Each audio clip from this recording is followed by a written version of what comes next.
mtazamaji, siku ya leo karibu tena wakati wa sasa.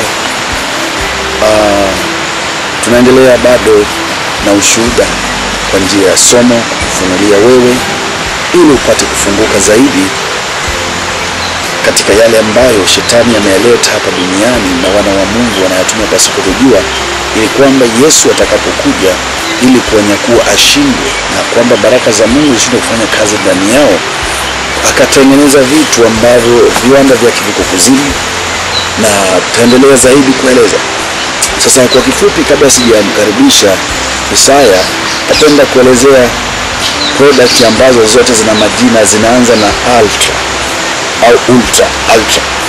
Chochote kile, iwe ni mwanzoni kinaanza na ultra au mwisho ultra ikawa jina lingine, product hizo hazifai, ni za shetani, zimeletwa hapa duniani kuangamiza wanadamu. Mfano nimesema ultra, mfano ni ultra orange, ujue hiyo orange haifai. Kama ultra strong, ujue haifai. Na vinginevyo product tunatumia kina mama, kina baba, mafuta na vitu vingine vyote. Bwana Yesu asifiwe. Iwe ni sabuni, chochote ambayo ina ultra, iwe mwanzo au mwisho, kwa jina lolote ile, hiyo product ni hatari kwa maisha ya mwanadamu. Imetoka kuzimu, ni makohozi, ni makufuru, na yanaiba vitu vya wana wa Mungu. Unabaki hapo usonge mbele, na ndio maana watu wasonge mbele wala kufanikiwa. Lakini leo iko habari njema ambayo Mungu amekujulisha wewe kwa njia hii upate kuelewa. Amen. Bwana Yesu asifiwe. Karibu Bwana Isaya, na uendelea katika vingine. Tutaendelea zaidi katika product ambazo zinatoka katika viwanda vya shetani ambavyo vimeletwa kwa wanadamu hapa duniani. Bwana Yesu asifiwe. Karibu. Asante. Bwana Yesu asifiwe. Amen. Kwa jina naitwa Isaya. Ndiye mtoto ambaye nilikuwa kiongozi ngazi ya 3 katika ufalme wa shetani. Hapa nilisimama baada ya jukwaa kuu Lucifer, alafu nilikuwa nafuata mimi. Nilikuwa nasimamia majeshi yote ya majini na watu waliokwenda kinyume na amri za Mungu ambao wapo kuzimu. Lakini kwa sasa hivi sipo tena huko. Nimeokoka na nampenda Bwana Yesu. Na nachopenda kuwaambia ndugu watazamaji, kulingana na vitu ambavyo mmeendelea kufunguka na kuvielewa, mimi ningependa kuambia msivitumie tena. Maana mkivitumia tena mpaka mmefungua mlango wa adui kuwapata zaidi ya pale ambapo alikuwa anawatumia mwanzo. Kwa hiyo mnatakiwa kuwa makini sana na vitu ambavyo mnaendelea kuvielewa. Amen. Sasa tuingie katika hizi product. Hebu elezea hizi zingine. Bwana Yesu asifiwe. Amen. Labda ningependa kuelezea kuhusu bank. Zipo bank ambazo zina watu wanakwenda kuwekea pesa zao. Ningependa kuelezea labda benki ya kwanza unaweza kuikuta ina alama ya U. Maana ile benki ni umoja wa majini, mapepo, wachawi na shetani mwenyewe, pamoja na watu wote wanaohusika na kuzimu, ama manabii wa uongo, wachungaji wa kipepo pamoja na wengine wengi, ndo umoja wao upo pale kwenye ile benki. Bwana Yesu asifiwe. Ndugu mtazamaji na watoto wa Mungu, wasikilizaji, habari njema. Ni wakati Yesu anataka watu wake wote wawe huru, wawe na amani, kwa sababu anakuja kuchukua ulimwengu. Lakini kwa hali hii, ukiona vitu kama hivyo na vingine vingi kuendelea kupatia kwenye YouTube, hutabaki. Bwana Yesu asifiwe. Viwanda hivi viko vimeanza kuzimu, halafu vikaletwa kwa wanadamu. Kwa hiyo unapotumia product ile inakunajisi huu mwili Mungu upate. Bwana Yesu asifiwe. Viko vitu vingi sana, kuanzia saa, mavazi, viatu, simu. Bwana Yesu asifiwe. Lakini tuendelee na vingine. Bwana Yesu asifiwe. Amen. Ningependa kuongelea labda kuhusu upande wa ndala. Zipo ndala zenye rangi nyekundu. Hizo ndala zote ningependa kuambia kwamba hazifai. Kila ndala ni rangi nyekundu. Ndio. Zile ndala zina muunganiko na damu za watu ambao tayari wameshakufa na hawapo tena huko duniani, ambao ndo wanaitwa kama misukule. Na pia madhara yake zile ndala zinakuwa zinachukua utayari wako kila siku na kila muda unapokuwa umezivaa. Na pia ningependa kuelezea labda kwa upande wa madaftari. Zipo zile daftari ndogo kabisa zenye alama ya ndege. Unapokuwa unatumia ile daftari ndio unakuwa unaingiza jina lako mwenyewe kwenye kile kitabu cha uzima wa shetani. Ndio. Na pia unapokuwa unatumia zile ndala ndio ina maana unakuwa unatumia chupi za watu ambao tayari wapo kule kuzimu, na unakuwa unatumia chupi za wanadamu wenzako. Kwa hiyo kuvaa ndala ina maana nyingi, sio moja. Ndio. Na lengo mlivyozileta huku duniani ni ili kumkamata mwanadamu. Ndio. Na kwa nini watu wengi wanapenda ndala mzima? Mmeweka nini? Vipo vitu ambao walikuwa wameshaviweka kama tamaa kwa upande wa hizo ndara. Kwa hiyo wakaweka macho yale kama ya kutamani kitu kila muda ambao ndo tamaa. Mwanadamu atakapoangalia lazima ataitaka hiyo hatataka nyingine. Na lengo lake ndo kama hivyo, ilikuwa ni kuona Mungu, kuchukua thamani wa afya yako, uhai wako na maisha yako pia, na kuchukua utayari wako. Na hiyo daftari ambayo nimeelezea kazi yake ndio hiyo, kuna kwanza unakuwa unatumia chupi za wanadamu kuandikia cha kipepo. Ndio. Na pia unakuwa ndio umeshatumia yale ambayo wanaita mate, makamasi, matapishi, damu, mikojo ambayo inakuwa inawekwa kwenye mashine ya kukausha. Vinakaushwa vile vitu, unakuwa unapewa wewe, ndio unakuwa unatumia kama daftari bila wewe mwenyewe kuelewa. Lengo ni nini? Linamwaffect vipi mwanadamu? Kwanza linachukua akili zako, thamani wa mwandiko wako, na pia linachukua thamani wa elimu pia na ufahamu wako. Kwa hiyo ndio maana unakuta watoto wengi wamezaliwa, wazazi wanachapa watoto, hawana akili, kumbe nyinyi mlikuwa mnazikomba. Ndio. Na mkizikomba hizo akili mlikuwa mnazipeleka wapi? Walikuwa wanazipeleka kwa watoto wa watu wengine, kwa watoto wa manabii wa uongo, na kwa watoto wa marais ambao wamejiunga na ule mtandao kule chini. Na kwa nini mnawapelekea wao? Kwa sababu wao kama kwanza wanakuwa wanataka watoto wao wawe na akili, wawe maarufu. Ukiangalia na ukubwa wao, watoto wao hawezi hawatakiwi kuwa na akili za kijinga. Kwa hiyo kwa naingia gano kama hivyo, zinachukuliwa akili za mtoto mwingine zinapelekwa kwa mtoto wa mtu mwingine. Kama huku duniani tunavyoelewa, mfano mchawi hataki kumuona mtoto wa mtu mwenzake anafaulu labda darasani, ni lazima atamchezea akili. Zile akili akimchezea, sio kama atazichukua atapeleka kwa mtu mwingine, atazichukua atazihamishia kwa mtoto wake. Kwa hiyo unashangaa mtoto wako alikuwa anafaulu, ghafla anakuwa anafeli daima, hafaulu. Kwa hiyo mzazi anabaki na bakora. Ndio. Wakati hilo jambo halifai. Usalama ni kumkimbilia Bwana Yesu. Amen. Ndio na kingine. Na pia ningependa kuelezea kwa upande wa hizi decoder. Zipo aina nyingi sana za decoder. Na unapokuwa unazitumia baadhi zao zilikuwa za kweli, ambazo zilikuwa ndizo huko, baadhi yake unapokuwa unazitumia, ina maana tayari umeshajiingiza kwenye ule mtandao wa decoder za kipepo. Kwa hiyo na wao wanakuwa na kuangalia kila kitu unachokifanya live. Ndio lengo la kuleta hizi decoder. Ndio. Je, hakuna decoder za usalama? Zipo ambazo zina usalama. Baadhi zake sio nyingi sana. Hapa Tanzania zipo hapa Tanzania na watu wanazitumia, lakini nyingi sana ndio zipo salama kabisa. Hapa Tanzania ni kama ngapi ziko salama? Mbili tu. Ndio. Ile ya kwanza ni salama? Ndio. Ile ya kwanza Tanzania kabisa ni salama? Ndio.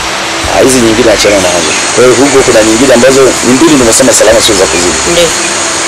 Bwana Yesu asifiwe. Watoto wa Mungu mnazidi kufunguka. Amen. Nikuendelee tena. Na maana zile decoder pia ndio zinakuwa zinakukamata wewe, kukupeleka kwa shetani, kukushtaki kila muda. Kwa sababu kila unapokuwa unazitumia adui anakunyajulia bango tayari. Kwa hiyo hata kama Mungu alitaka kuleta baraka hazitaingia. Kwa sababu kuingilia zinakuwa hazina tena, kwa sababu tayari umeshakaa na mali ya shetani na unamiliki cha shetani.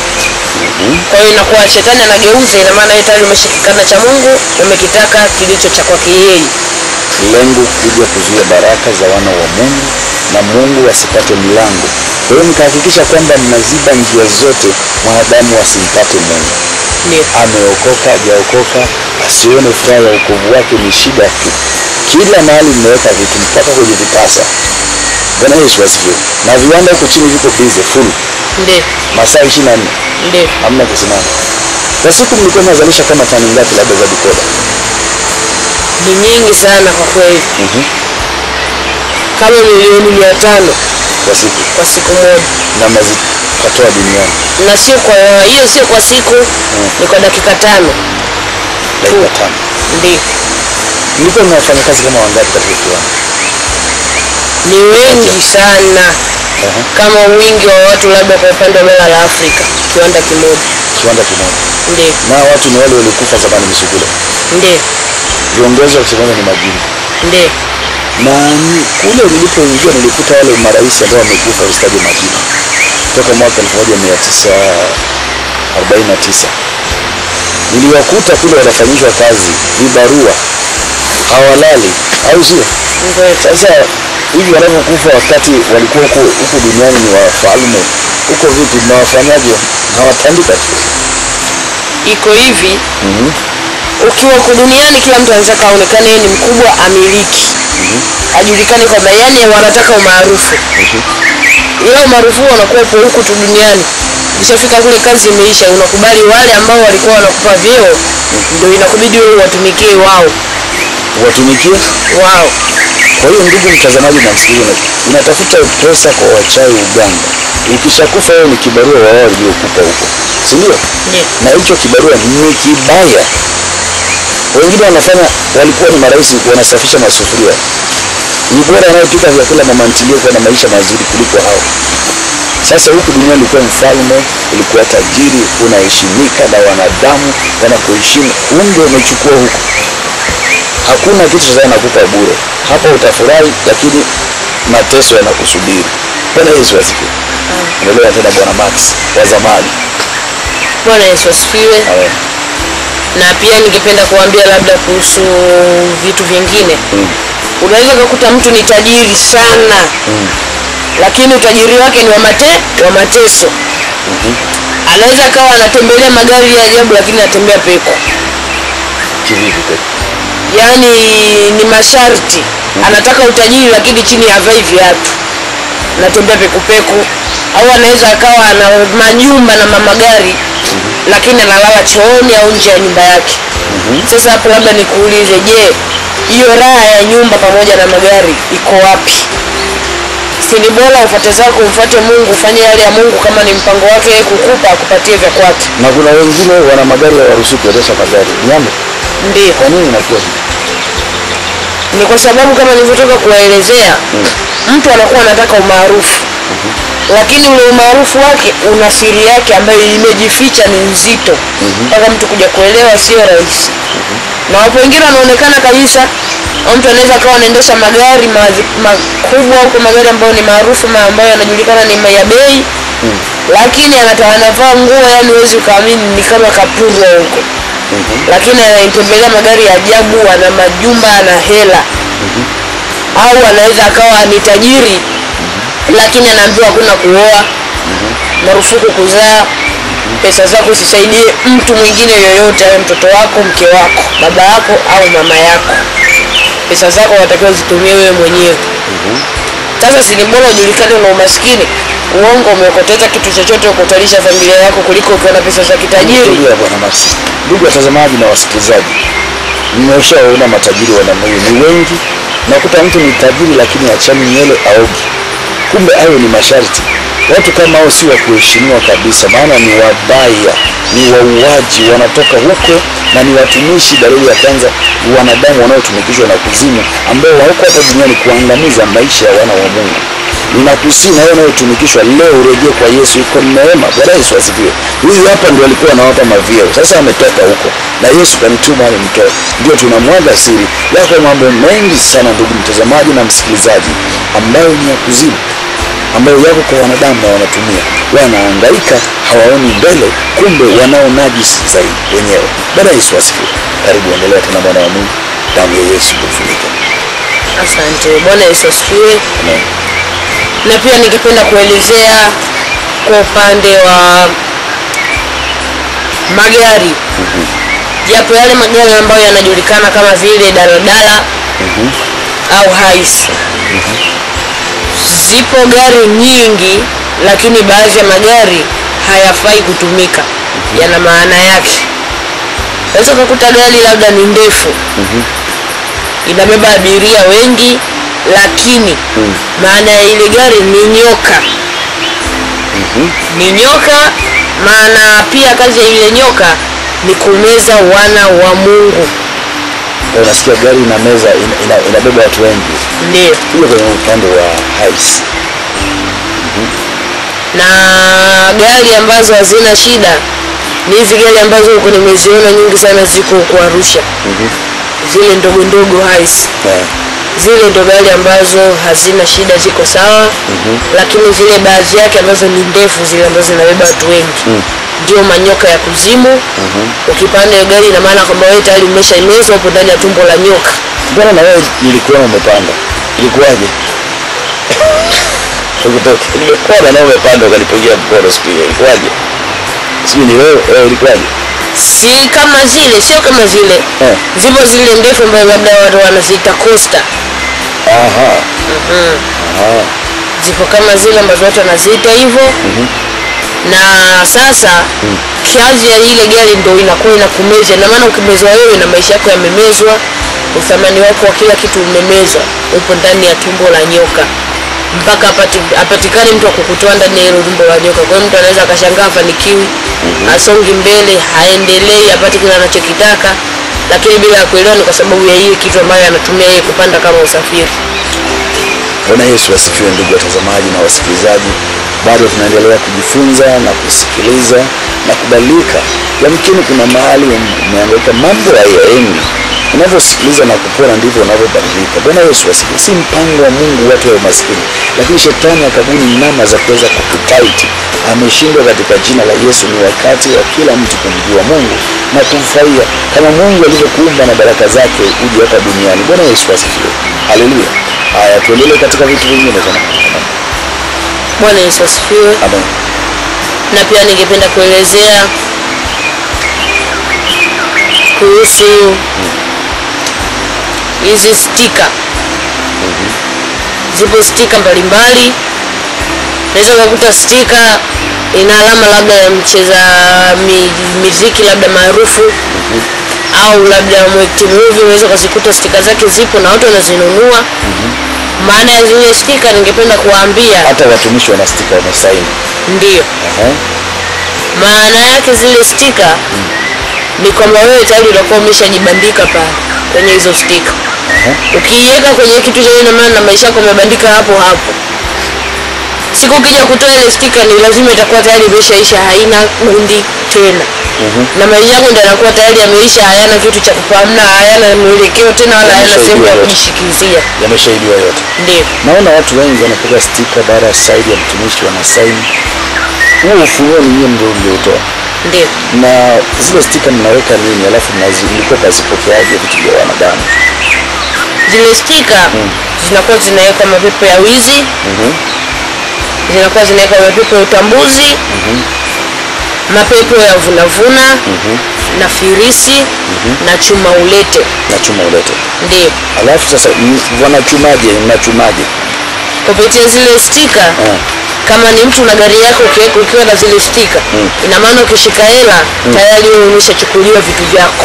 Kila kitu. Kila kitu kinachukuliwa. Kila kitu. Unavyoingia nyumbani unatoka. Ndio. Tujue mfano sasa, kuna watumishi wanatoa stika, wanakuta anatoa vidole hivi vitano, anakuambia kaa nayo. Hii ina maana gani? Maana yake labda kwa upande wa vidole vitano ni kwamba anakuwa ameshapiga chapa kwenye maisha yako. Kwa hiyo Mungu wa roho ameshakuwekea mkono. Kwa hiyo hufanikiwi daima, na ukichukua ukipeleka nyumbani kwako, ina maana kwamba na nyumbani kwako umepeleka mkono wa yule mtumishi, ameshaweka mkono kwenye nyumba yako. Kwa hiyo amezuia baraka, kazuia kila kitu ambacho Mungu anataka kukupa. Kwa hiyo vyote vinaishia nje, havifiki ndani. Ila vile vya shetani ndio vinazidi kuingia. Kama uko kwenye ndoa inakosa amani. Kama una maisha yote yanapotea. Kama utakuwa tajiri utakuwa maskini. Sasa mbona watu wengine wana hii mikono, alafu wanaambiwa Mungu wa fulani akusaidie, ukiwa na huu mkono utadhana zako kwenye pochi, inakuwaje sasa hapo? Lengo ni nini? Bwana Yesu asifiwe. Amen. Lengo lake ni kwamba kufungia we kamera za kipepo kwenye maisha yako ili usisonge mbele. Kwa hiyo kile unachokifanya anakuwa anakuona. Ina maana kama unataka kufanya kitu chenye kukupa wewe manufaa, wanakipotezea. Kwa hiyo hata ukifanya kinakuwa kikupi tena manufaa, kwa sababu anakuwa tayari ile kitu ameshaiona wao ndio wanakuwa wa kwanza kukifanya. Ndio maana tukashangaa kama mtu labda amefanya kazi fulani kwenda kuchukua pesa, anaweza kaenda kambi fulani akachukua, au imepotea, njoo kesho mpaka siku unasahau kabisa. Alafu kitu kingine, unakuta ni mtumishi anatoa stika za mikono. Yeye inamfaidisha nini? Anachukua kwanza nyota za wana wa Mungu. Anakuwa anachukua maisha yako, anachukua na thamani wa utajiri wako na pesa zako zote. Alafu yeye ndio anakuwa tajiri. Ndio. Kwa hiyo hao watumishi wanakuwa matajiri maarufu ambao wanatoa stika, wanaiba maisha ya wana wa Mungu.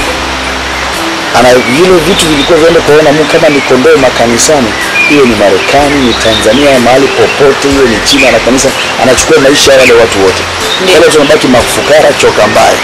Yeye anakuwa juu. Bwana Yesu asifiwe. Sasa leo ni watoto wa Mungu. Hivi stika mkono hivi, vidole unachorewa hivi. Bwana Yesu asifiwe. Unachorewa 1 2 3. Ngoja nichore kabisa hapa. Kwa mfano, Bwana Yesu asifiwe. Anafanya hivi, anachora hivi. Maana mnavijua. Bwana Yesu asifiwe. Nikuulize tu kwa akili yako. Bwana Yesu asifiwe. Kuna vidole huko. Kuna vidole huko. Alafu baada kuna hiki, sijui kuna hivi. Hivi nikuulize ndugu mtazamaji na msikilizaji, huu mkono hapa kwa akili yako utakusaidia nini wewe? Kama si irizi au kitu cha kuibia. Hii mchoro hapa una nguvu gani ya kukuponya wewe? Una nguvu gani ya kukusaidia wewe? Mkono unatakiwa kupona ukiwa kama huu kwa jina la Yesu. Unajua?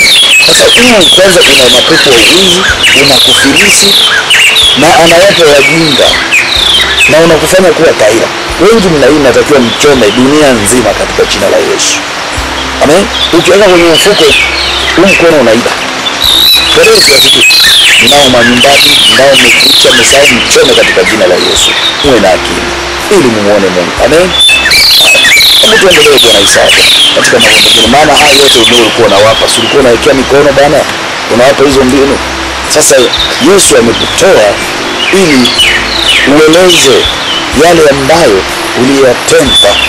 Bwana Yesu asifiwe. Mungu amekutoa na kwa neema yake. Bwana Yesu asifiwe. Sawa na Paulo alipokuwa mtu mbaya, akatolewa kule akabadilika kuwa mtu mwema, ndio wewe. Bwana Yesu asifiwe. Ndio katika vitu vingine tu. Bwana Yesu asifiwe. Amen. Ningependa labda kuelezea kwa upande wa penseli. Ziko penseli ambazo zinaanzwa na H.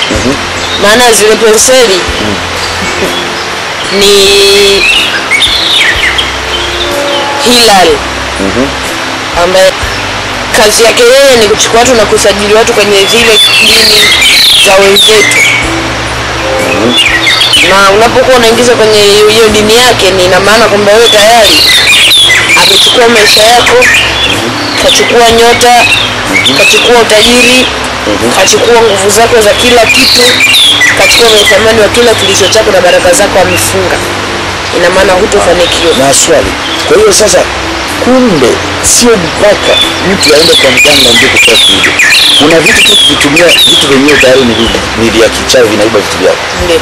Bwana Yesu asifiwe. Sasa nataka kuelewa, si watu wote wanalogwa jamani. Kuna vitu tu unatumia mambo yameharibika. Bwana Yesu asifiwe. Bwana Yesu asifiwe. Na pia ningependa kuelezea kwa upande wa hizo staili za kuosha miguu. Wapo watu ambao wanaenda kuosha miguu yao kwenye masaluni. Unapokuwa unaosha miguu yako kule saluni, na maana tayari utayari wako umeacha pale, miguu yako umeacha pale, nyayo zako umeacha pale, na ndio unakuwa unaingia mkataba na mashetani wa kufuatilia wewe kila unapokwenda. Kwa hiyo ukiwa umeacha kwanza, wewe unaenda saluni kuosha miguu, hujui ni nani yule ambaye anakuosha miguu kwa muda ule, anakusafisha miguu. Sio unasema nimesafisha miguu, kumbe unachukuliwa kila kitu chako kwa njia ile ya miguu.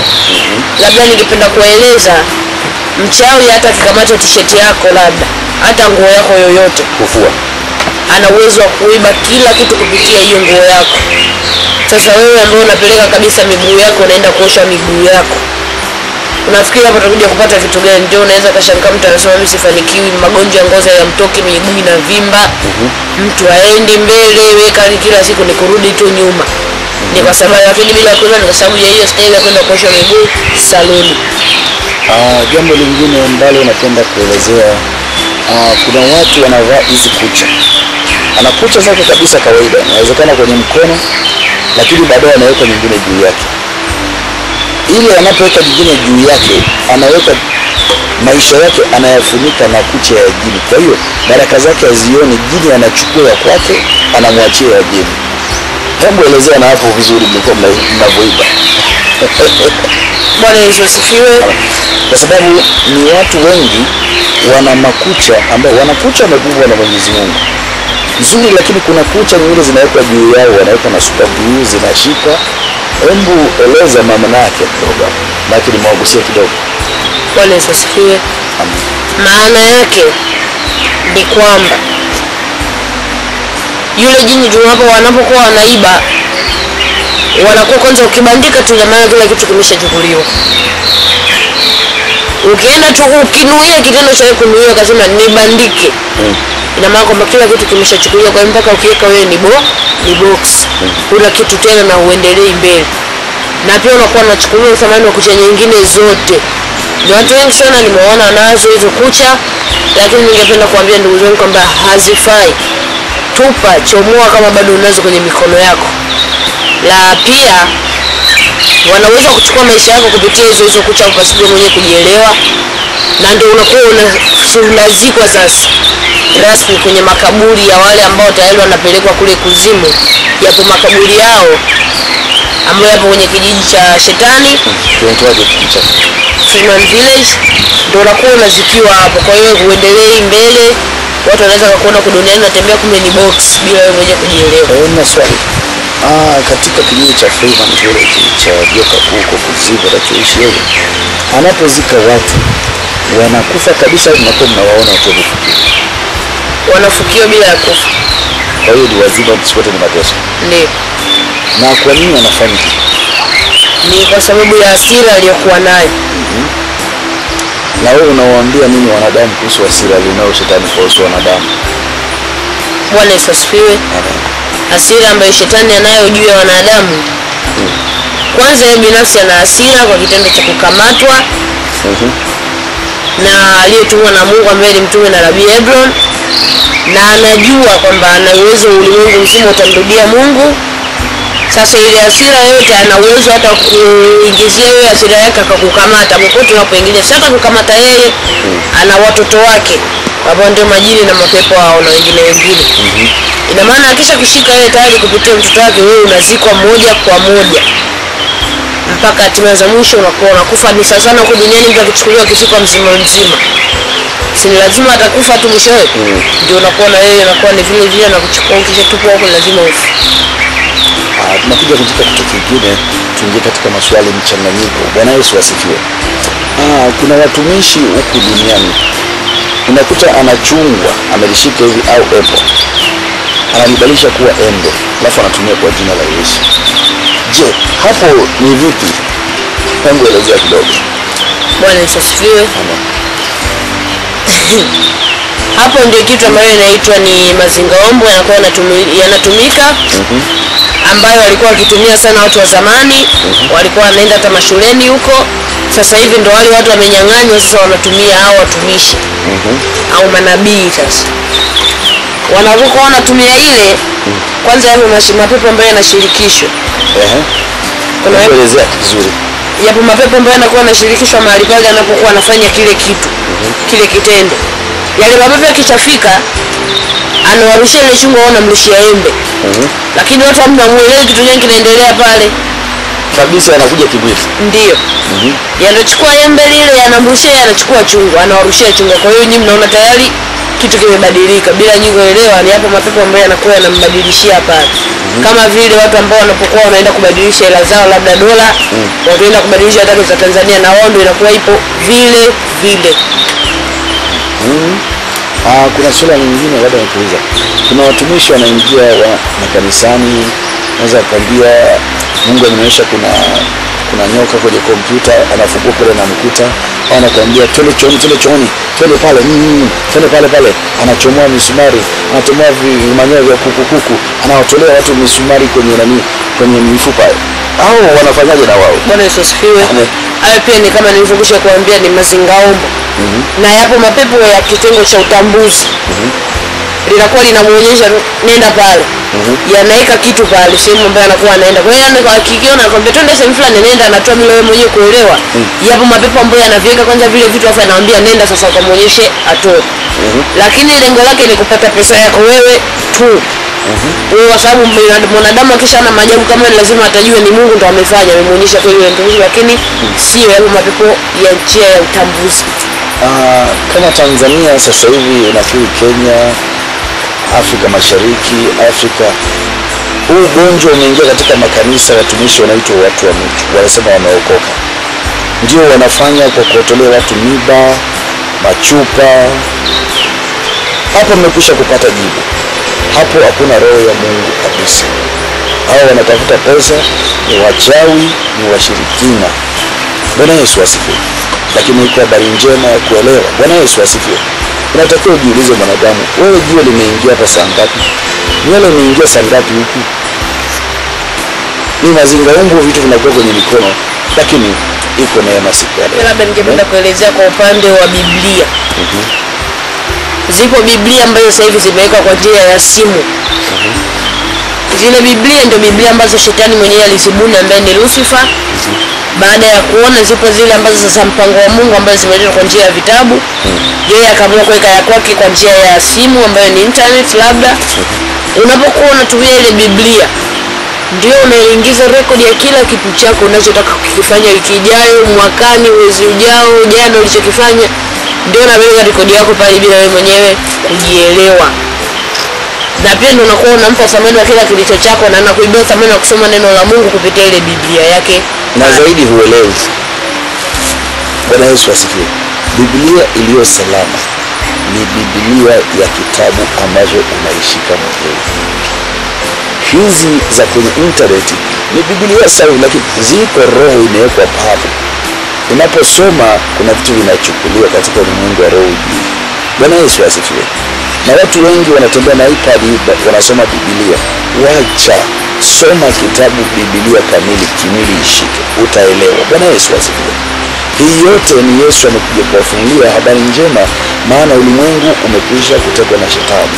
Sasa amenituma mimi hebu niwarejeshe kwa njia mbalimbali. Bwana Yesu asifiwe. Kiwamo ushuhuda, masomo, karibu katika kanisa la Yesu ni Bwana Mwokozi wa mataifa yote. Ninayaelewa yaliyopo huko kuzimu na nimeyaona, ni mambo mabaya, hayafai, yameharibu watu, yameharibu watoto, yameharibu mataifa. Watu waelewi, wamechanganyikiwa. Ndio maana dunia hii watu ni waovu, hawafai, wengi wamebadilika, sababu ni shetani alitumia na viwanda huko chini, na yako mambo mengi sana, lakini naenda hatua kwa hatua. Bwana Yesu asifiwe. Kwa sababu siri zote nimekwisha kuzichukua, sasa nitakuwa nazimwaga kila wakati kwa muda wake na kwenye vitabu. Shetani hana kitu tena katika jina la Yesu. Amen. Bwana Yesu asifiwe. Watoto wa Mungu na wana wa Mungu, katika ushuhuda huu, naita si ushuhuda, ni somo kabisa la asili. Mimi nimeliona na nimefika, nimemtoa huyu na sasa anavieleza wazi wazi. Bwana Yesu asifiwe. Nakusihi mwana wa Mungu, umrejee Mungu kwa sababu yeye ni mwema. Anakupenda wewe, iko habari njema. Sasa kwa mpango ukiangalia, mabenki baadhi ni ya shetani, makampuni ya simu baadhi ni ya shetani, kila kitu, mambo yameharibika. Bwana Yesu asifiwe. Lakini unaposikiliza na kubadilika na kutubu siku ya leo na kuombea Roho Mtakatifu kuongoza, usipende kuwa na tamaa, usipende kusema na yeye na wakati. Hebu kaa vile vile, nenda na wakati wa maendeleo. Achana na hivi vitu vya kuvaa na mavazi, kuigaiga wamevaa nini. Utavaa nyoka, utavaa jini. Bwana Yesu asifiwe. Utavaa mpaka nguo za ndani za majini, kama bikini zote ni nguo za ndani za majini, na hizi nguo za ndani za wanaume inaitwa boxer, zote ni za majini. Unapovaa zinawaharibu. Zaidi utafuatilia katika www.prophetyedom.org. Ingia katika blog yako masomo, na katika YouTube vile vile na DVD na vitabu katika kanisa la Yesu ni Bwana Mwokozi wa mataifa yote. Mengine yanayokusumbua zaidi, karibu katika kanisa la Yesu ni Bwana Mwokozi. Unataka kutoka kwenye Freemason, wewe njoo. Kama nilimtoa huyu bosi wao, au wewe ndio uko bosi? Ndio. Wewe ulikuwa unawasajili jambo la leo. Bwana Yesu asifiwe. Amen. Ni kama vile mtoto akiwa anataka kuingizwa labda kwenye shule, kwanza shule fulani. Nafanya interview kwanza.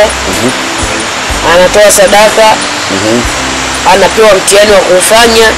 Akishinda huo mtihani ndio anaungishwa sasa kwenye huo mtandao. Mlikuwa mnaungishaje? Na ipo hatua ya kupitia mpaka kufika kwenye huo mtandao. Kwanza kuua watu wa kwenye mkoa mzima au kijiji kizima. Alafu ipo kuua familia yako. Alafu kutoa sadaka ya damu za watu milioni 800 kwa siku na muda wote ambao utaambiwa. Na pia unakuwa sasa ndio unasajiliwa kwenye ule mtandao, unaingiza kwenye kile kitabu cha uzima cha shetani. Na pia sasa hapo ndio unakuwa unapewa zile funguo za kwa kwamba wewe tayari umeshaingia kwenye kikundi cha Freemason labda au kikundi kingine chochote. Na hizo funguo zikoje? Funguo moja ni kama vile labda tuseme Tanzania nzima. Ina nguvu gani hiyo funguo? Hiyo ndio ina nguvu ya kuona, nguvu ya mapepo ya utambuzi, nguvu ya kufanya miujiza, nguvu ya kuona mbali. Na hiyo mlikuwa mnawapa watu gani?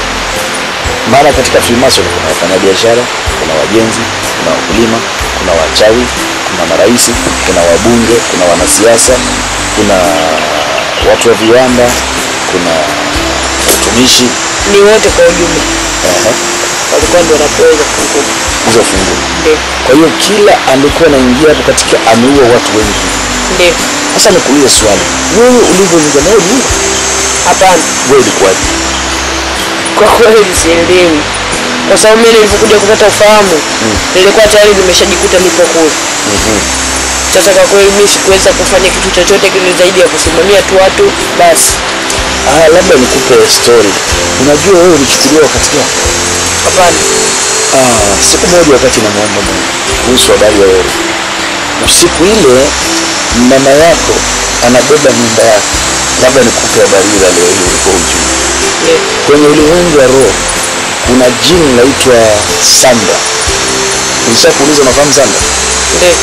Sandra alikuja katika kizazi wakati mimba inaingia, akakuweka vitu vyake, alafu walijua kabisa wewe wakuibe.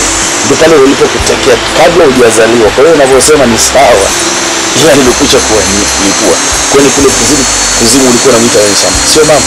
Ndio. Sio unamuita mama? Ndio. Sasa ulikuwa unajua alikuwaje mama? Hapana. Kwa hiyo sasa na umejua.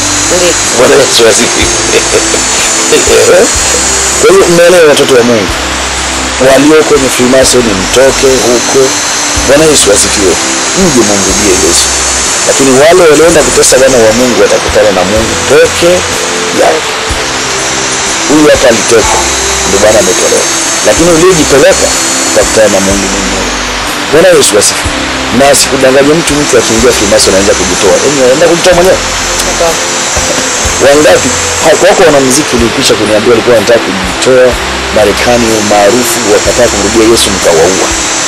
Wengine mkabalisha ilikuwa ni nini? Sindano mkafanya? Ilikuwa ni sindano wakaweka sumu zake. Kaweka sumu. Ameumwa kwa hiyo akafa, usitaje majina. Ndio. Kwa hiyo Freemason walikuwa na mambo mengi, lakini sasa mwisho umefika, ni wakati wa Yesu. Haleluya. Wala hakuna kuogopa. Zaidi katika shuhuda hizi na vitabu na mafundisho ya Nabii Hekon, yafuatilie, yafanyie kazi, uyasome. Hakika ukisoma vitabu vitatu nilivyoandika hautakuwa kama ulivyo, sio mtu yule. Na vile vitabu utakapousoma iko nguvu ya Mungu ya kukufungua wewe. Bwana Yesu asifiwe. Mimi ninachokutakia siku njema na uokoke. Sema, Bwana Yesu, naomba unisamehe dhambi zangu zote nilizozitenda kwa kujua au kutokujua. Ninamkataa shetani na mambo yake yote. Amen.